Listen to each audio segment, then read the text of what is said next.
Channel. दोस्तों, मैं अधिवक्ता Swati Jain, jurist legal associate में आपका एक बार फिर से स्वागत करती हूँ। आज मैं बात करने जा रही हूँ कि आखिर तलाक होते क्यों हैं। कभी इस बात पर सोचा है? मैंने कई परिस्थितियां ऐसी देखी हैं। सबसे पहले तो मैं आपको ये क्लियर कर दूं कि आज मैं कोई भी लीगल नॉलेज पर आपसे बात नहीं करने वाली, ना ही कोई धाराएं, ना ही कोई सजा या ना ही कोई प्रावधान। बस मैं आज आपसे दिल किया कि जनरली आज आपसे बात करूं कि जो परिस्थितियां मैं काउंसलिंग के दौरान देखती हूँ या फैमिली मैटर जो आते हैं सामने, उनमें कई बार परिस्थितियां ऐसी दिखती हैं कि जहां हम उंगली तो उठाते हैं कि आज की जनरेशन समझदार नहीं रही, या आज की जनरेशन में सहनशीलता नहीं है, या लड़के ऐसे हो गए हैं, या लड़कियों को परिवार नहीं दिखता, या लड़कियां अपनी मनमानी करने के लिए तैयार रहती हैं, उन्हें ससुराल में निभना नहीं आता या वो निभना ही नहीं चाहती। लेकिन मैं जो परिस्थितियां देखती हूँ उसमें कहीं ना कहीं आप, सबसे पहले मैं आपसे हाथ जोड़कर क्षमा मांगूंगी कि इन बातों को लेकर आप अपने पॉइंट ऑफ व्यू से सोच कर देखिए। अगर मैं सही हूँ तो भी मुझे कमेंट बॉक्स में कमेंट कर बताइए, और अगर मैं गलत हूँ तो भी बताइएगा। लेकिन जो परिस्थितियाँ मुझे दिख रही हैं, मैं उसके हिसाब से यहाँ पर स्पष्ट कहूँगी कि अगर हम 50% केसेस की बात करें तो उसमें कहीं ना कहीं माता पिता या परिवार के सदस्यों का योगदान होता है उस रिश्ते को खराब करने के लिए। मैं अभी आपसे आगे बात करूँगी। आप अगर मेरी बात से सेटिस्फाई ना हो या आपको कहीं गलत लगे तो मुझे ज़रूर बताइएगा।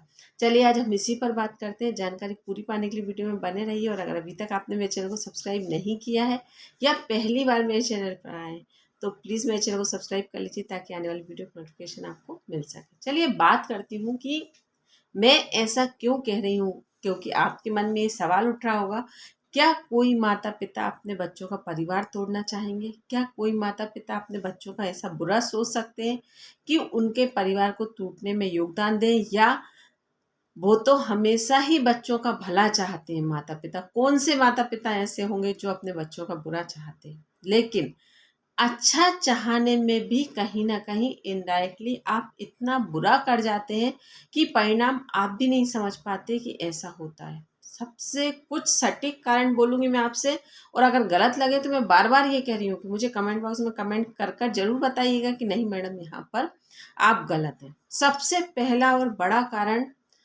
लड़का ड्रिंक करता है, रात में लेट आता है, माता पिता के पास सबसे बेस्ट ऑप्शन होता है कि इसकी शादी कर दो, ये सुधर जाएगा। लड़के का अदर कास्ट में, मतलब आपकी जात में, आपके रिलेटिव्स में या आपके कहे अनुसार लड़के या लड़की विवाह करने के लिए तैयार नहीं है, मतलब अपनी पसंद से विवाह कर रहे हैं, तो आपने वहाँ उन पर इतना दबाव बनाया कि आपने अपनी पसंद से उनका विवाह करा दिया।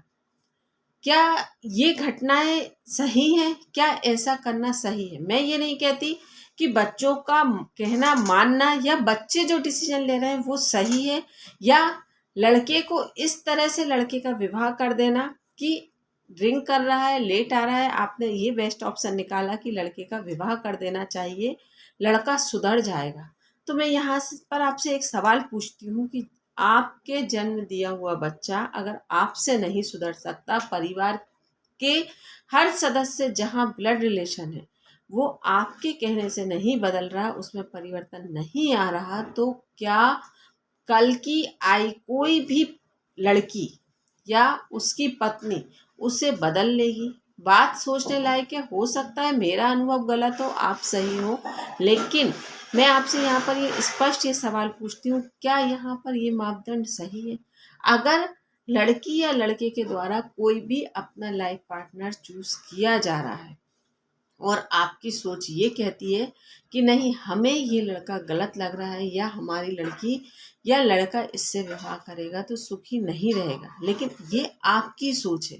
कभी आप बैठकर उस लड़के या लड़की के पॉइंट ऑफ व्यू से सोचने का प्रयास करते हैं कि हो सकता है उसने, क्योंकि आज की तारीख में आप ये तो मानते हैं कि बच्चे जितना आप 60 या 70 साल की उम्र में बाहर नहीं निकले होंगे, उतना आज की ये जनरेशन एजुकेशन को लेकर, मतलब बहुत बड़ी बात नहीं है कि 9th और 10th से ही बच्चे बाहर घूम रहे हैं या बच्चे बाहर निकल रहे हैं। तो उनकी लाइफ में अगर आज हम शादी की एवरेज एज माने कि 27-28 साल, तो वो 10 या 12 साल से घर के बाहर अपने दिन के 6 या 8 घंटे गुजार रहे हैं। तो उन्हें के भी अपने कुछ एक्सपीरियंस होंगे, लेकिन हम उन्हें सुनना नहीं चाहते, हम उन्हें समझना नहीं चाहते या अपना नज़रिया उन्हें समझाना नहीं चाहते। हम सिर्फ एक डिसीजन लेते हैं कि नहीं, ऐसा नहीं, ऐसा ही होगा। और अगर कहने से नहीं माने तो हमने उन पर इमोशनल अत्याचार करना शुरू किया, और इमोशनली इतना किया कि कहीं ना कहीं वो आकर उस दबाव में आकर उस चीज़ के लिए स्वीकृति दे देते हैं और वो विवाह कर लेते हैं। और बाद में परिणाम, क्योंकि अगर हम बात करें, लड़के की लाइफ स्टाइल अपनी अलग है। देखिए, एक परिस्थिति यहाँ होती है कि संभलने लायक, और एक स्थिति होती है ना संभलने लायक। अगर आप ना संभलने लायक स्थिति है, लड़के का आपने विवाह कर दिया तो गलत हो गया। अगर अफेयर है, वो किसी और को अपने मन से पसंद कर रहे हैं, उन्होंने अपनी सोच में उसको शामिल कर लिया, अपने जीवन में उसे शामिल कर लिया, आपने दबाव बनाकर विवाह कर दिया, तो क्या वो उस परिवार में एग्जिस्ट हो पाएगा या हो पाएगी? दोनों ही बातें हैं, लड़के और लड़की दोनों के लिए। तो क्योंकि आज लड़की भी घर से बाहर निकल रही है, वो भी अपने हिसाब से सोच रही है, वो भी अपनी ज़िंदगी जी रही है, तो यहाँ पर परिस्थितियाँ दोनों पर गलत हो सकती हैं, लेकिन आप यहाँ पर अपनी सोच से चीज़ों को चलाने का प्रयास करते हैं। और आज तक मुझे ये लॉजिक, तो मैंने हज़ारों बार ये चीज़ देखी है कि ऐसा, लड़की का अफेयर है, उसकी शादी कर दो, वो सुधर जाएगी। लड़का ऐसा कर रहा है, उसका विवाह कर दो, वो सुधर जाएगी। तो ये लॉजिक से शादी करना मुझे आज तक समझ में नहीं आई, और ये इन्हीं का परिणाम होता है, क्योंकि वो विवाह कर कर आपके कहने से चले जाते हैं, या विवाह कर लेता है लड़का, अपनी वाइफ को ले आता है, लेकिन उसे फेस उसी को सारी चीज़ें करनी है, चाहे वो लड़की हो चाहे लड़का। और जब कुछ रिश्ते ऐसे होते हैं कि जहां आप और हमारे कहने से नहीं चलाया जा सकता, वो रिश्ता एक दिन का भी नहीं होता। वो रिश्ता ऐसा है जो सारे रिश्तों पर भारी होता है। मतलब एक लड़की का विवाह कर कर समझिए ससुराल में जाना, और उसका उस घर से, परिवार से नाता टूट जाना, पीहर से और ससुराल से जुड़ जाना। तो यहाँ पर आप एक दिन में किसी को वो रिश्ता निभाकर वापस नहीं आना है, उसको एक रिश्ता जीवन भर निभाना है। या उस लड़के को एक दिन में अपनी वाइफ को लाकर वापस नहीं भेजना है, उसे उस वाइफ के साथ पूरे रिश्ते निभाने हैं। बस आपका पार्ट शादी पर खत्म हो जाता है। तो अगर अनचाहा पार्टनर होगा तो कोई भी व्यक्ति या पत्नी कैसे उस रिश्ते को निभा पाएगी, और फिर कहीं ना कहीं तालमेल तो गड़बड़ होता ही है। और फिर परिणाम होता है न्यायालय, परिणाम होता है काउंसलिंग, और उसमें हम क्या शामिल करेंगे कि आज के बच्चों में सहनशीलता नहीं है, आज के बच्चों में ऐसा करते हैं। लेकिन कहीं हमने अपने ऊपर एक बार उंगली उठाकर देखी कि ये रिश्ते की नींव हमने किस प्रकार रखी थी। जब आपने नींव ऐसी रखी है तो दीवार कब तक खड़ी रह सकती है? आप खुद सोचकर खुद जवाब दीजिएगा, और खुद सोचिएगा कि क्या ऐसी स्थिति आपने अपने परिवार में किसी के साथ तो नहीं कर दी। अगर कर दी है या करने जा रहे हैं, कर दी है तो उसका तो कुछ नहीं हो सकता।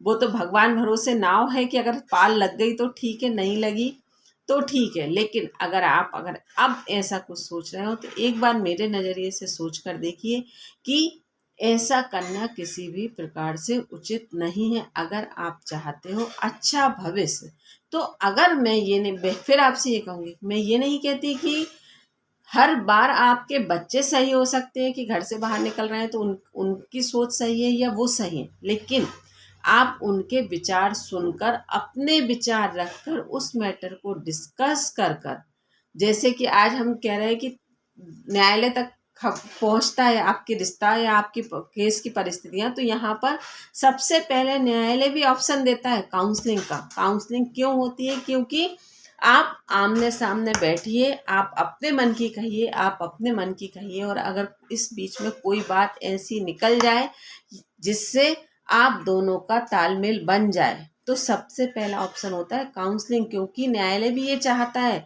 कि ये रिश्ता संभल जाए। इस रिश्ते में खटपट होना नेचुरल है, इस रिश्ते में वाद विवाद होना नेचुरल है, लेकिन इस विवाद को अगर प्यार से सुलझाया जा सके, बैठ के सुलझाया जा सके, तो आप सुलझा लो और आप अपने अपने घर वापस चले जाओ। लेकिन जब नहीं सुलझता तब केस फाइल होता है, उसके बाद ट्रायल चलता है, उसके बाद परिणाम आते हैं और उसके बाद भी फिर 6 महीने का मौका दिया जाता है।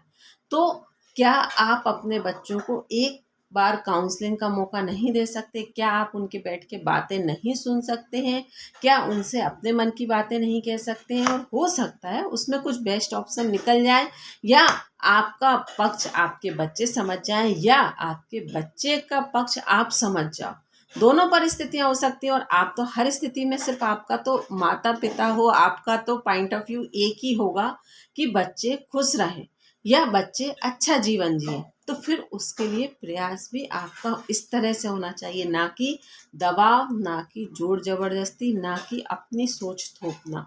यहाँ पर अगर आप इस चीज़ से समझकर सोचकर इस रिश्ते की शुरुआत करेंगे, इस रिश्ते की नींव रखेंगे, तो दीवार मजबूत होना और ना गिरना, इसकी गारंटी मैं आपको देती हूँ। क्योंकि हजारों काउंसलिंग के दौरान मैंने सिर्फ यही एक निचोड़ निकाला कि 50% तो गलतियाँ कहीं ना कहीं हमारी ही हैं, जो हम इन रिश्तों पर दबाव बनाकर इन रिश्तों को जोड़ देते हैं, और परिणाम में फिर हम बाद में ये कहते हैं कि बच्चों ने ऐसा किया या बच्चों में सहनशीलता नहीं है। लेकिन बच्चे अपने हिसाब से सही जा रहे थे, उनके जीवन में एक ये नई दिशा हमने दे दी, और उसका परिणाम है कि वो अनचाहे दिशा में नहीं, वो उस दिशा उनकी थी ही नहीं, वो दिशा वो चलना ही नहीं चाह रहे थे, वो उनका ऑप्शन था ही नहीं उनकी लाइफ में। लेकिन हमने उस ऑप्शन को ज़बरदस्ती थोप कर उनकी लाइफ में ऐड कर दिया, और फिर हम उस पर कह रहे हैं कि अब हमारे बच्चे उस रास्ते पर नहीं चल पाए या नहीं चलना चाहते। तो ये हमारी ही गलती है, उनकी गलती नहीं है। तो मुझे ऐसा लगा, इसलिए मैंने आपसे ये बात डिस्कस की। अगर अच्छा लगा हो तो मैं फिर आपसे कहूँगी कि मुझे एक बार ज़रूर बताइएगा कि क्या मैं सही हूँ, या मैंने जो परिणाम निकाले वो सही है। क्योंकि मुझे ये लगता है कि जनरेशन में समझदारी की कमी नहीं है।